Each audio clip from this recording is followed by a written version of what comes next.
Magandang araw po sa inyong lahat mga kababayan at welcome back dito po sa PNR at ito nga mga karibin natin, kabado na siya Risa. Lahat nagulat sa binalita. Yan mga kababayan patungkol po riyan. Ang ating alamin at bibigyan ng komento ngayong araw na ito. Pero bago pong lahat, kung bago ka pa lang at di pa po nakapag-subscribe sa ating munting channel, please don't forget to subscribe at palike na rin po ng video ito. Maraming salamat po at eto na nga, simulan na po natin to. Sana ang bayan ko sa magnanakaw na tao.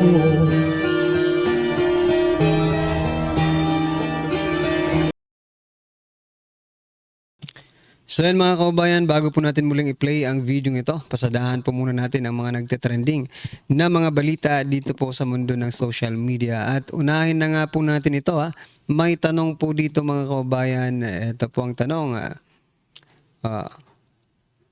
Ito po ay patungkol sa bloodless war on drugs ni President Bongbong Marcos Jr.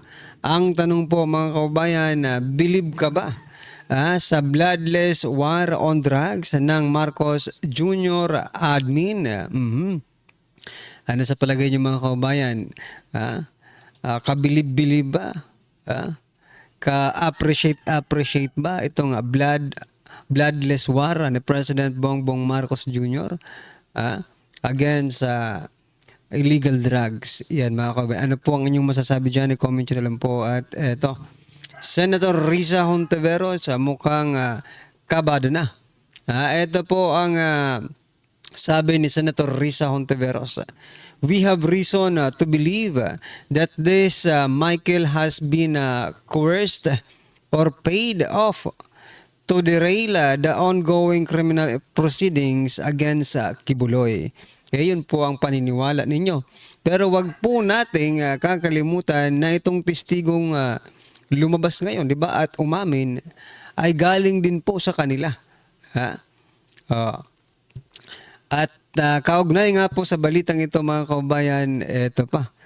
Senator Risa Hontiveros, sangkaterba ang ebidensya na sabi niya po dito, sangkaterba ang ebidensya ng aking opisina na magpapatunay na gawa-gawa lang ang pahayag ngayon ng taong iyan. Nako po. Wag niyo pong kalimutan na yung sinasabi niyong yung gawa-gawa ng taong nagpapahayag na yan or itong taong ito ay siya ring yung kinuha niyong witness, di ba? Kung ngayon pala ay gawa-gawa niya lang itong kanyang mga pahayag, for example lang, no? There is also a possibility, no, na yung mga sinabi niya noon against former President Duterte, against Pastor Kibuloy, against BP Sara ay gawa-gawa lang din, no? 'Di ba? Mas matimbang po ngayon na paniwalaan po ang taong ito. Bakit mga kababayan? Dahil po nung tumistigo po ito, doon sa kaila Risa Hontiveros nung Senate hearing, mga kababayan, nakatakip po ang kanyang mukha. Hindi ba? Ibig sabihin, there is a possibility na meron talaga siyang tinatago, no? Or gawa-gawa lang din yung mga pahayag niya noon. Pero ngayon, kaya ako nasabing mas mabigat, mga kababayan, no? Or mas kapani-paniwala po ngayon itong sinasabi nitong testigo na ito, nitong witness na ito, dahil hindi na po nakatakip ang kanyang mukha. Senator Risa Hontiveros, sino kaya ang mas kapanipaniwala? Noon na ginamit mo siya, nakatakip ang mukha, or ngayon na nagsasabi po siya ng katotohanan na hindi na po nakatakip ang kanyang mukha? Ano sa palagay niyo mga kababayan, di ba? Ganun talaga. Senator Risa Hontiveros, huli ka na, no? Talagang ito talagang expertise ni Hontiveros, no mga kababayan. Tanim witness kung baga, di ba? Even doon sa sa ipinagtanggol nga rin nila di ba? Senator Risa Hontiveros, yung mga victims ng AJK di umano. Like Aling Sheila, 'Di ba? Ipinagtatanggol nila 'yan mga ganyan ng Akbayan, itong sila Dilima, no, Makabayan Black. Pinagtatanggol po nila yung mga ganyang si Aling Sheila, 'di ba? Against former President Duterte yung sa ICC. Baka nakakalimutan nyo na si Aling Sheila, mga kababayan. Ganon din siguro ang nangyayari dito, ha? Or nangyari dito sa witness na ito. Binayaran. Ngayon, eto na. Kumakanta na sa katotohanan. Pero itong si Senator Risa Hontiveros, todo-todo po ang pagdidinay. Todong-todo po, sangkaterba daw ang kanyang ebidensya. Sige nga, ipakita mo yan. Kung anong ebidensya yan, di ba? At nang ma-counter nitong witness na ito, yung mga ebidensyang sinasabi nyo. Alright? Ito mga kabayan, pasadahan din po natin ang ito po yung ito throwback lang ito mga kabayan kasi yung balitang ito nakaraan na po ito no. Noong June 18 po ito. Sabagay hindi pa ganun katagal. But what I'm trying to point out dito mga kabayan, yung pagsisinungaling po ng palasyo, no? Sabi po dito, ito po si Castro. Sabi po ni Castro, nakaka-alarma ito dahil gumaganda po ang takbo ng ekonomiya ng bansa. Take note mga kababayan, gumaganda ang ekonomiya ng bansa. Taliwas sa sinasabi ng Vice Presidente na bagsak ang ekonomiya. Di ba? Pero eto, I think tama po si Vice President Sara Duterte na bagsak ang ekonomiya. Dahil even the World Bank, mga kababayan, mayroon po silang statement that the economy of the Philippines is going down. Sino ba ang paniniwalaan natin? Si Castro? Si Vice Presidente at ang World Bank? O si Castro, mga kababayan? Ito. Although, sinare ko na po ito, pero i-share ko pa rin ngayon para mas mapanood pa ng ating mga kababayan at hindi po sila mabudol, no? Ito mga kababayan, pakinggan po natin. Ito. Binasag ng World Bank ang rosy picture na ipininta ng pamahalaan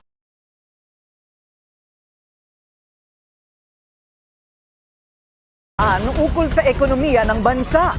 Malayo kasi ang economic figures nito sa mga target ng gobyerno. Pero paglilinaw ng organisasyon, hindi pa huli ang lahat. Narito ang agenda report ni Sujin Kim.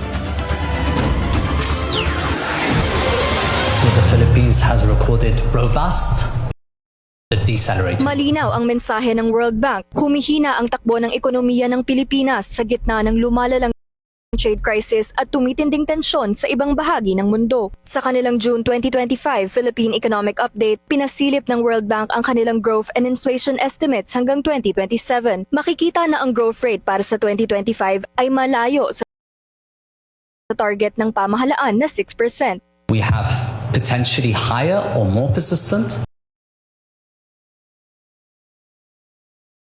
policy uncertainty, particularly around trade, that could result in even greater global growth deceleration than expected.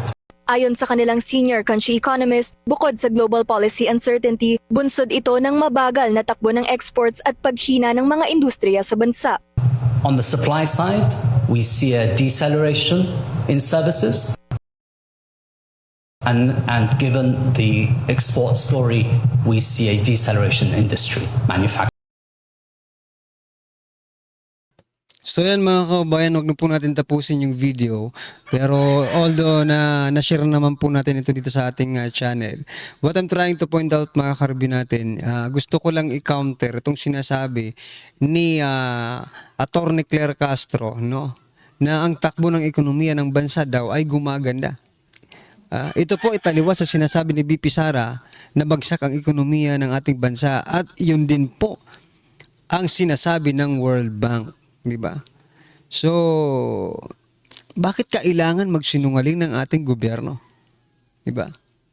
Kung bagsak ang ekonomiya, sabihin nyo bagsak ang ekonomiya para makapag-prepare po ang ating mga kababayan. Makapag-prepare po tayong lahat. Di ba? Kasi kung patuloy nyo sasabihin gumaganda ang ekonomiya ng ating bansa, and the Filipino rely on that words, mga kababayan, no, hindi po sila makakapaghanda kung anumang posibleng mangyari sa ating bansa. Dahil dito sa ginagawa ninyong parang smoke screen, no? Parang smoke screen na gusto nyong, eto lang muna makita ninyo. Puting-puti tayo ngayon, ha? Pero sa likod pala ng smoke screen na yan, eto ang nangyayari. Todo ang korupsyon, kung ano pa man yan, di ba? Anyway, ano pong inyong masasabi dyan, mga kabayan? I-comment nyo na lang. At eto pa, pasadahan din po natin itong si Abante. Nako, eto, bigyan po natin ng komento to. Pabor daw kay BP Sara, Kamara nagbabala sa namumuong konklusyon na may alyansa sa Senado. Ano ba? Ganun ka ba ka-ob-ob, Abante? Princess Abante? Attorney Princess Abante? Ganun ka ba ka-ob-ob? At ngayon mo lang makukonclude that there is an alliance between the Senate and BP Sara? Nung tumakbo nga po ang mga yan, no? Isa po sa kanilang sinasabi sa kanilang mga rally to defend Vice President Sara Duterte dyan sa impeachment trial na yan. Di ba? Nung tumakbo po ang mga iyan. Tapos ngayon sasabihin mong namumuong konklusyon na may alyansa. This is politics, mga kababayan. And politics is a numbers game. The more friends you have, the more possibility, no, na manalo ka. Di ba?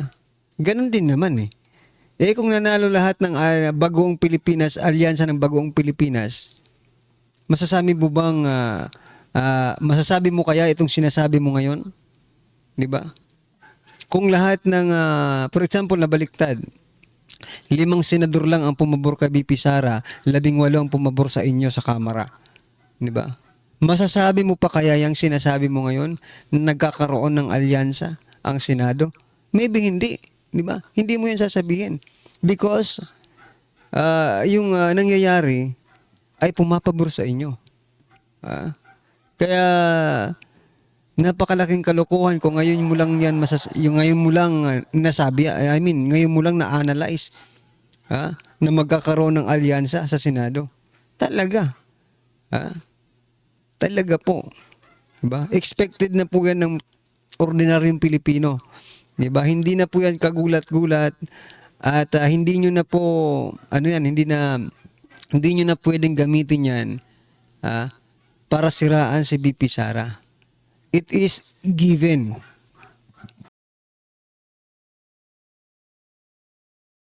Given na po yan eh.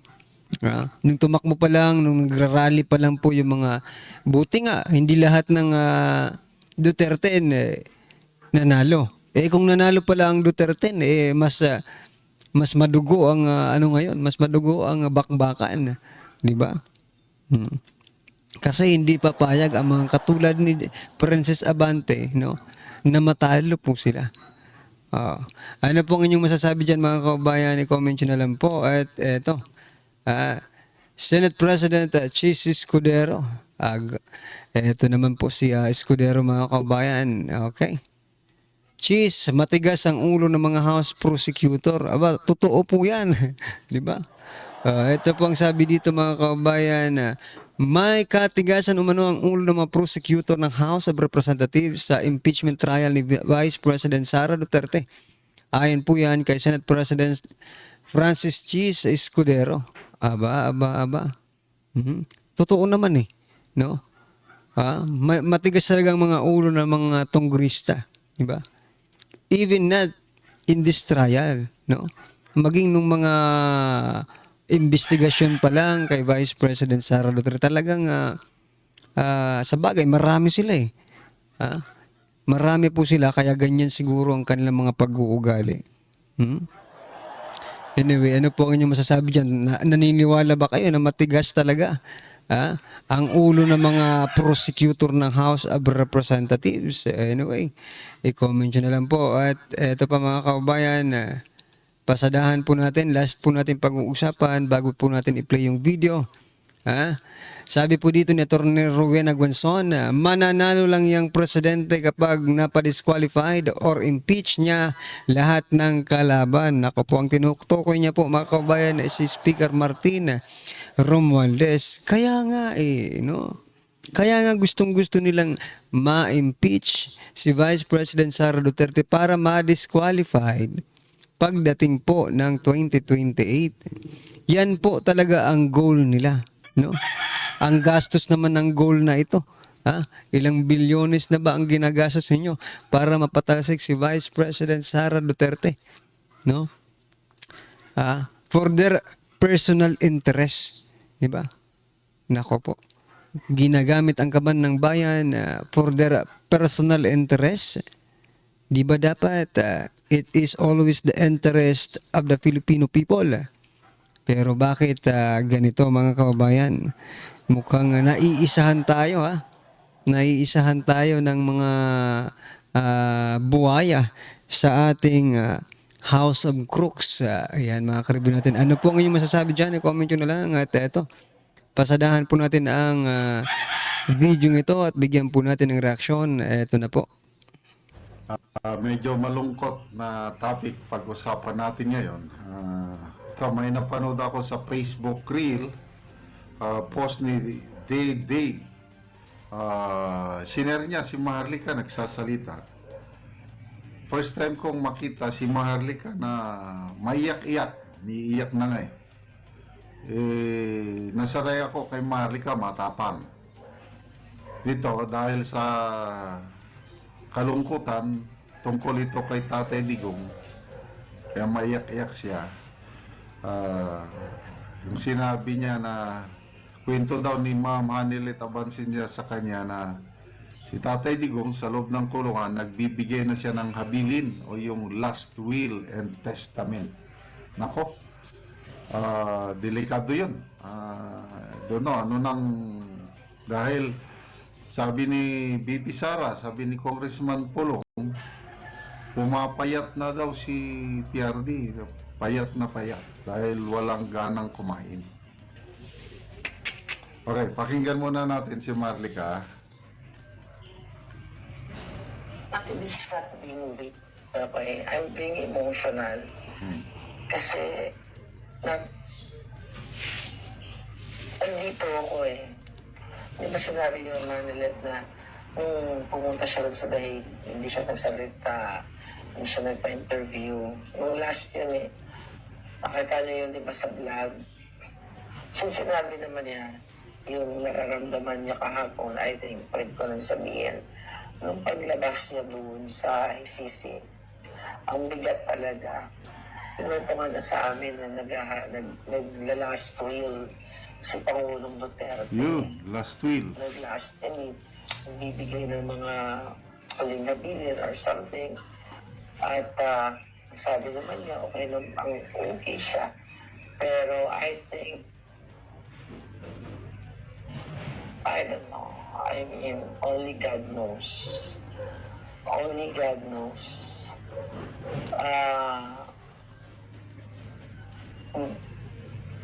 Alam niyo, may mga pag-uusap kami na kung may mangyari sa Pangulong Duterte, baka katapusan na ng mga bangag. Pero kailangan pa bang may magbuwis ng buhay para matapos yung mga bangag? Kailangan pa bang Okay, so yun. Malapit sa isa't isa si Ma'am Hanilet at saka itong si Maharlika. Kaya yun, sinishare ni Maharlika yung ikwinento sa kanya ni Ma'am Hanilet. At ako, medyo nababahala na rin ako yung ganyan na nagsasabi na ng last will, pahabilin, last will and testament. So yan mga kabayan, ano pong inyong reaksyon, opinion patungkol po sa video ito, i-comment nyo na lang po sa baba para at least alam po ng ating mga kababayan ang inyong opinion. Maraming salamat po. Please don't forget to like the video. Maraming salamat po. Sawa na ang bayan ko sa magnanakaw na tao.